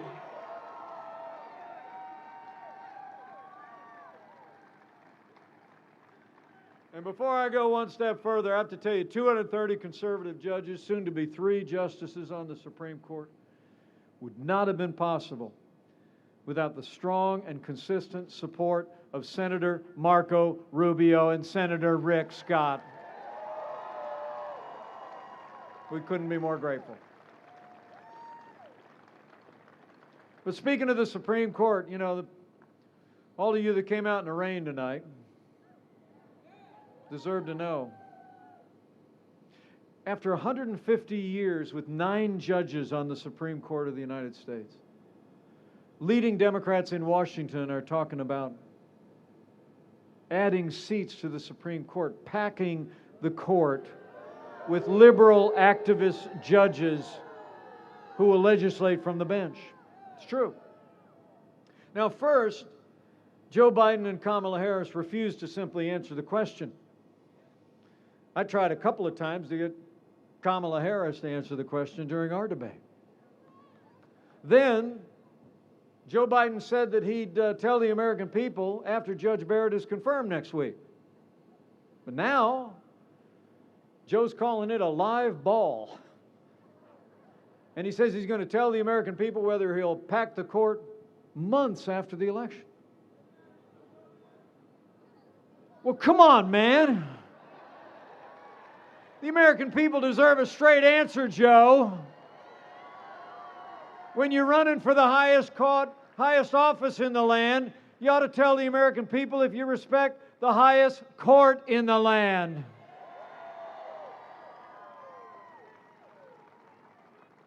You know, look, I mean, we all know what's going on here, don't we? I mean, I was born in the morning, but not yesterday morning. I mean, they're not answering the question because Joe Biden and Kamala Harris are going to pack the court with liberal activists if they win this election. That's why we're not going to let it happen. We're going to re-elect President Donald Trump and a Republican majority in the Senate for 4 more years.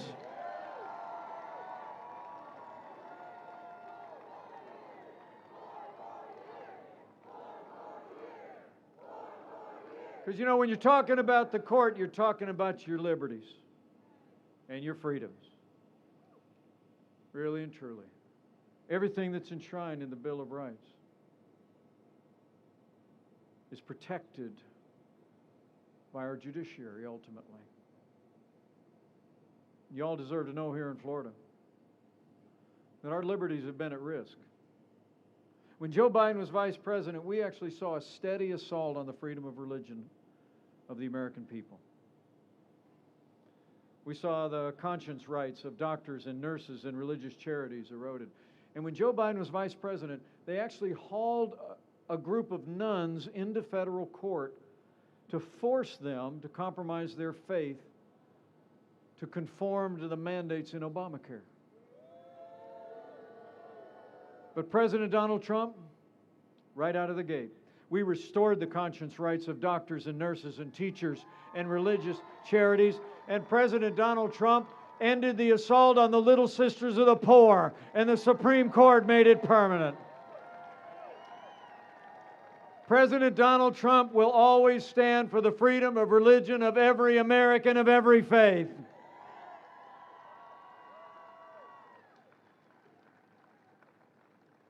when we think about our most cherished freedoms of life and liberty and the pursuit of happiness,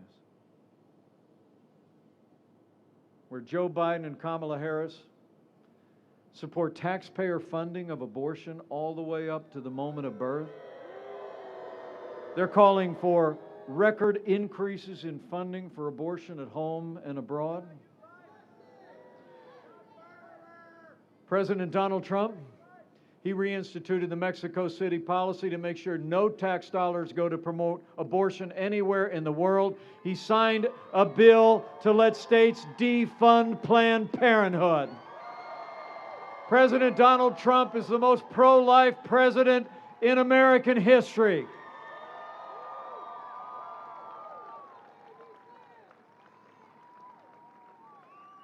So in our first 3 years, we rebuilt our military, revived our economy, we stood for law and order, liberties, and life.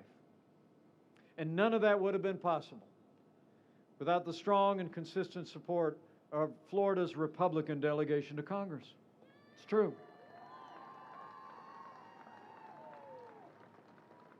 So men and women of the Panhandle here in Tallahassee,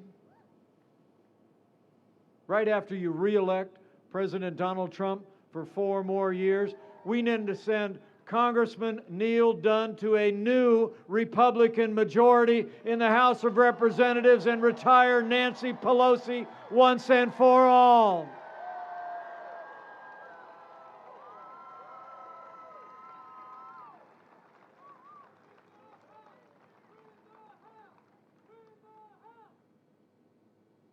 Win the House. That's what I'm talking about.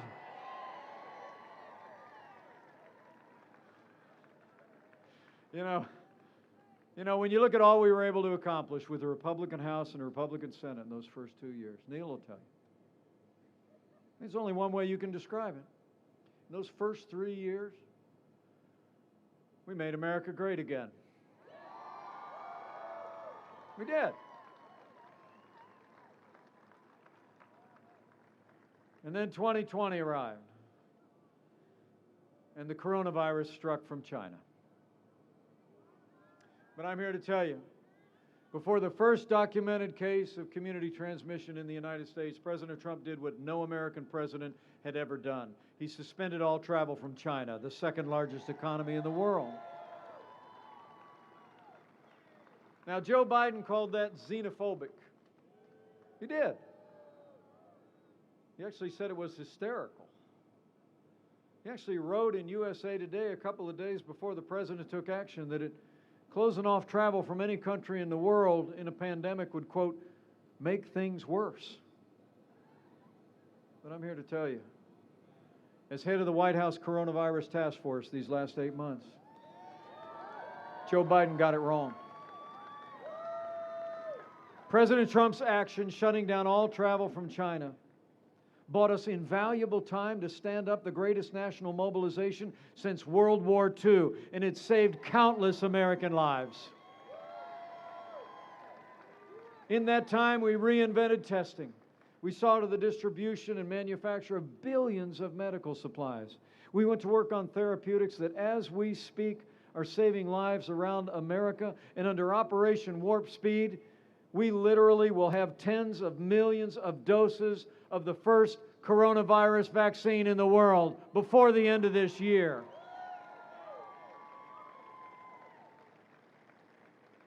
And I want to promise you, for all that Florida went through this summer, the Northeast in the fall, as we see cases rising across the heartland, we're going to continue to make sure that our courageous doctors and nurses in hospitals have all the equipment, all the supplies and medicines they need to give anyone struggling with the coronavirus the same level of care we'd want a family member and a loved one to have. Until that day that we have a vaccine available, we're going to keep working to slow the spread. We're all going to do our part to protect the vulnerable, to save lives.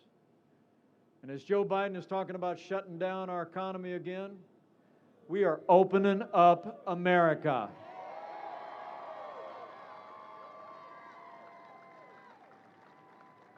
And we are opening up America's schools.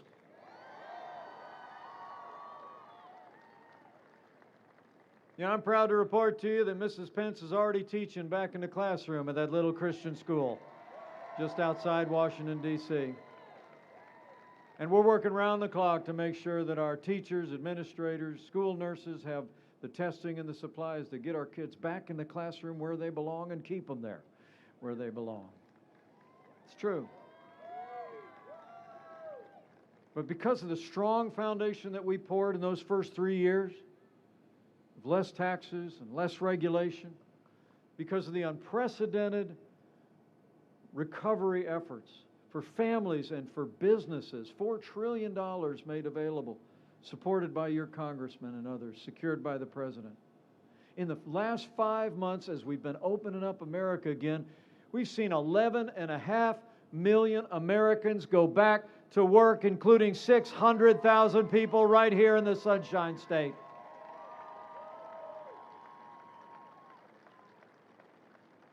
And Florida can be proud of the job that all of you have done, putting the health of your family members and your neighbors first. But let me also say, the President and I couldn't be more proud and more grateful for the strong and compassionate leadership of Governor Ron DeSantis.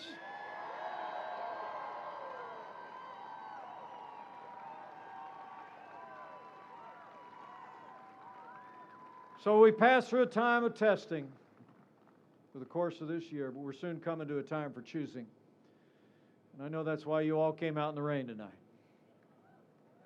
Because you know, like I do, that the choice has never been clearer, but the stakes have never been higher. I mean, when you look at their agenda, the agenda that Joe Biden and Kamala Harris want to bring to the White House, higher taxes, open borders, socialized medicine, a Green New Deal, abortion on demand, defunding the police, and packing the courts. It's clear. Joe Biden would be nothing more than a Trojan horse for the radical left. He'd take our country somewhere we've never been before. Now, Joe Biden said democracy is on the ballot.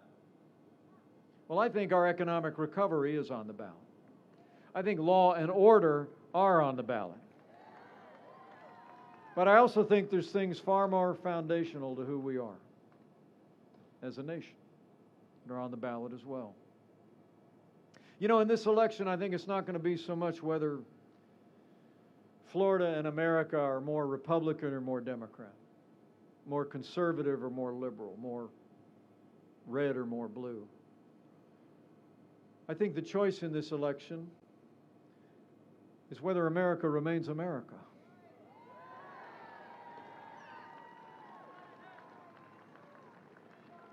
Whether we're going to chart a future, even in these challenging times, on our highest ideals of faith and family and patriotism and freedom, or whether we're going to let Joe Biden and the radical left take us down the path towards socialism, less freedom, and American decline. So let me just say to each one of you gathered here from my heart, for all the ideals that have always made America great, for the freedom that we cherish in this nation, we need to decide right here and right now that Joe Biden will never be President of the United States. We're going to re-elect President Donald Trump for 4 more years.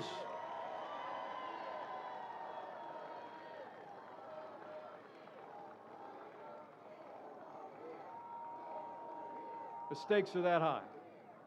The choice is that clear.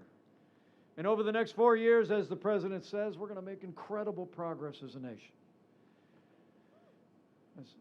We're going to, first and foremost, we're going to distribute the vaccine and we're going to defeat the virus. We're going to put this pandemic in the past. We're going to maintain America's unrivaled military might and ensure peace through strength. We're going to bring this economy all the way back and then some and make America into the manufacturing superpower of the world and end our reliance on China. We're going to hire more police, increase penalties for those who harm our law enforcement, and we're going to ban sanctuary cities. We're going to appoint more conservatives to our courts to uphold life, religious liberty, and the right to keep and bear arms. And we will stop the indoctrination of our students and restore patriotic education to America's schools.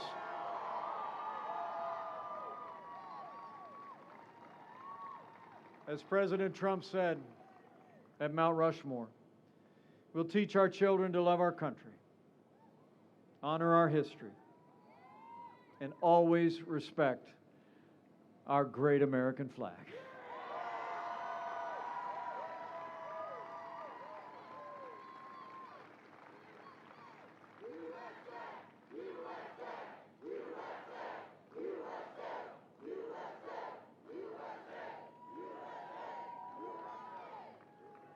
I want to tell all of you, it is great to see you out tonight in Tallahassee. Thank you so much for coming out. I can't wait to tell him how many people came out in the rain just as hear his VP traveling around the country. It really means a lot to me. I'm very humbled and very grateful.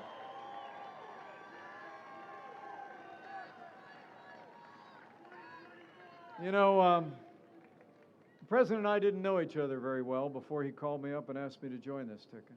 It's true. But, you know, we've gotten to know each other real well. I've served shoulder to shoulder with this president every day over the last 4 years.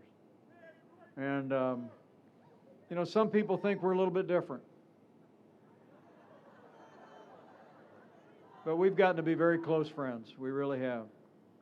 And I can tell you firsthand, against unrelenting opposition by the Democrats in Washington, against unrelenting attacks from their allies in the mainstream press, there has never been a day gone by that President Trump hasn't gotten up and fought to keep the promises that he made to the people of this country. Now it's our turn to fight for him. It's on, Florida. It's time. So before I head back to the plane, I got a couple things I got to ask you to do over the next 10 days. First thing, I need you to vote, Florida. I need you to vote to re-elect President Donald Trump to the White House. It's job one. I heard the early voting has already started here. You might have seen the president voted here in the state of Florida earlier today. In fact, Karen and I just voted yesterday back in the Hoosier State. So you got to go get it done.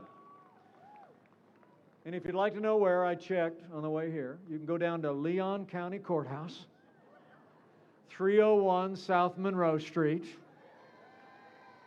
right in the heart of Tallahassee. They are open 8 to 4.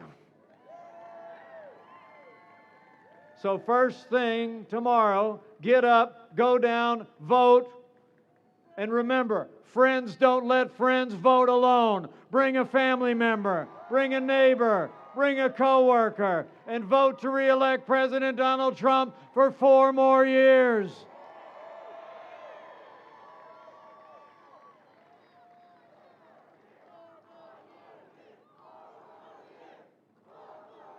That's it. That's what we're talking about. So after you voted with a friend, I'd like to ask you to do one other thing that I know people across this country did 4 years ago and are doing again. And that is, I just want you to go talk to somebody about why you came out tonight, why you feel so passionately about this president and everything that we've been able to accomplish together as a country.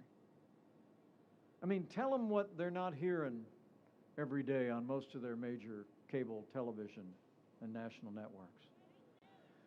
Tell them how this president literally kept every promise he made to the American people, how he rebuilt our military, revived our economy, strengthened our courts and our liberties, stood with law and order, and saw our nation through the most challenging year in 100 years in this pandemic. Just go tell them. And tell them about the choice. Say, I was standing out in the rain and this big plane pulled up and Mike came out and he talked about what's at stake in this election. Because I'm asking you to do that because I honestly believe the most powerful media in America is now and always has been. Not your big TV networks, it's not your big newspapers, it's not even social media. The most powerful media in America is word of mouth. It's when someone who knows you and respects you hears from you about a candidate or a cause that you believe is important to them and their family. So I want you to reach out to your neighbors and friends and do just like you did in 2016. Tell somebody all across the great Sunshine State what 4 more years of President Trump is going to mean. You know, I was with the president the election night back in 2016. We were in New York City. We were in the campaign headquarters. They had all these big television sets up on the wall. And the president was standing here, and I was standing here. We were watching the returns come in. True story. My wife's right here, our kids, president's here, Melania, all the Trump family. And we stood there for hours watching the returns come in. You can Google it and see a picture of it. It's a pretty cool shot. Anyway, while the returns were coming in, the president took to kind of tapping me on the shoulder and pointing at the screen. When Indiana was first on the board, he went, boom, hey, Indiana's up. And I said, yeah. I said, bang, hey, South Carolina's up. I said, yeah. And one state after another, he just hit me on the shoulder. But I got to tell you, when Florida came through, I thought he was going to knock me down.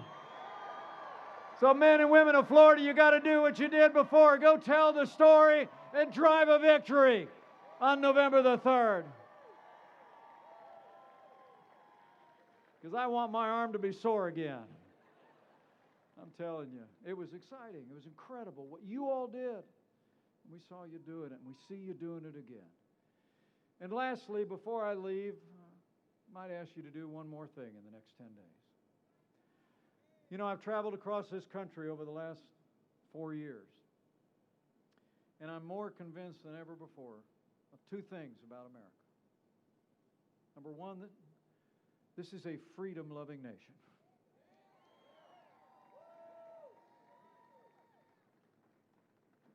And I also can attest this is a nation of faith. It is. The sweetest words I ever hear when I'm traveling around America are the same for the president, is when someone will reach out over a rope line or stop you at an event. They lean in with a quiet word and say, I'm praying for you. And I hear it a lot. So does he. And so, if you're of a mind to bow the head and bend the knee from time to time, the next 10 days would be a good time to do it.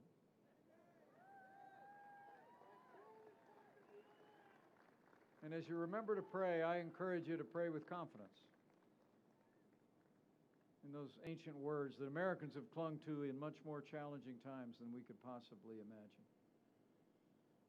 Times of great national tumult and division, the founding of the nation, the world wars.